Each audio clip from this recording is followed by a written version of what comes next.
हिमाचल प्रदेश में कांग्रेस को बड़ा झटका लगा है। पार्टी के 6 बागी विधायकों ने भारतीय जनता पार्टी का दामन थाम लिया है। इनके साथ ही 3 बागी विधायकों ने भी भारतीय जनता पार्टी ज्वाइन की है। हिमाचल प्रदेश में जारी सियासी हलचल के बीच कांग्रेस के सभी 6 बागी विधायक भाजपा में शामिल हो गए हैं। इन सभी विधायकों ने दिल्ली में भाजपा की सदस्यता ले ली। इस दौरान केंद्रीय मंत्री अनुराग ठाकुर भी मौजूद रहे। इसमें सुधीर शर्मा, देवेंद्र भुट्टो, इंद्रदत्त लखनपाल, राजेंद्र राणा, चैतन्य शर्मा, रवि ठाकुर भाजपा में शामिल हो गए। इस मौके पर केंद्रीय मंत्री अनुराग ठाकुर ने इन सभी विधायकों का भाजपा में आने पर स्वागत किया। अनुराग ठाकुर ने कहा कि इन सभी विधायकों का मानना है कि प्रधानमंत्री नरेंद्र मोदी के नेतृत्व में देश आगे बढ़ रहा है और प्रधानमंत्री ने हमेशा हिमाचल को अपना दूसरा घर माना है।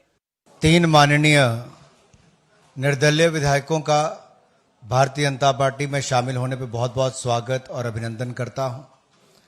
आप दुनिया के सबसे बड़े राजनीतिक दल और दुनिया के सबसे लोकप्रिय नेता, उस दल में आकर आप शामिल हुए हैं और आप एक बड़े परिवार, मोदी के परिवार का हिस्सा बने हैं, भारतीय जनता पार्टी के परिवार का हिस्सा बने हैं।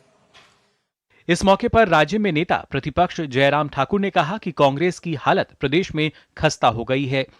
हिमाचल छोटा प्रदेश, लेकिन मोदी जी के परिवार को बढ़ाने में, मजबूत करने में बहुत महत्वपूर्ण भूमिका निभा रहा है और उस दृष्टि से अभी 6 विधायक जो जिनकी सदस्यता समाप्त हो गई है, कर दी गई है विधानसभा स्पीकर द्वारा, वो भी शामिल हुए। साथ ही भाजपा में शामिल हुए सुधीर शर्मा ने इस दौरान प्रदेश सरकार पर जोरदार हमला बोला है। सुधीर शर्मा ने कहा कि कांग्रेस पार्टी में कार्यकर्ताओं और विधायकों को मान सम्मान नहीं मिल रहा और कांग्रेस पार्टी को खुद ही ये समझ नहीं आ रहा कि उसे करना क्या है।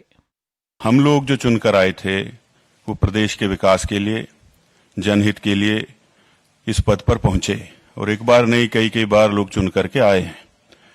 जब प्रदेश के अंदर विकास का काम करने का वातावरण ना रहे और लगातार आत्म सम्मान को व्यक्ति के ठेस पहुंचती रहे तो इस तरह की परिस्थितियां पैदा होती हैं।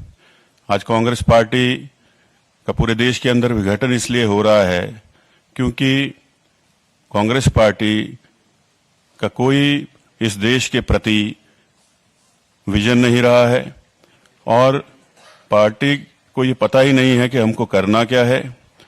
कांग्रेस के बागी विधायकों के साथ साथ 3 निर्दलीय विधायक भी भाजपा में शामिल हुए हैं, जिसमें होशियार सिंह, केएल ठाकुर और आशीष शर्मा शामिल हैं। हालांकि इनका इस्तीफा विधानसभा अध्यक्ष की तरफ से अब तक मंजूर नहीं किया गया है और इस्तीफा मंजूर होने के बाद ही इन तीनों सीटों पर चुनाव को लेकर आखिरी फैसला चुनाव आयोग की तरफ से लिया जाएगा। विधायकों के भाजपा में जाने के बाद कांग्रेस के लिए स्थिति और भी गंभीर हो गई है, क्योंकि सभी खाली सीटों पर कांग्रेस को अब उपचुनाव के लिए नए चेहरों पर दांव खेलना पड़ेगा और साथ ही इसका असर लोकसभा चुनाव पर भी पड़ेगा। हिमाचल में अभी के विधानसभा गणित को देखें तो कांग्रेस के पास 34 विधायक हैं और भाजपा के पास कुल 25 विधायक हैं। 6 कांग्रेसी विधायकों को स्पीकर ने अयोग्य ठहरा दिया है और 3 निर्दलीय विधायकों ने इस्तीफा दे दिया है।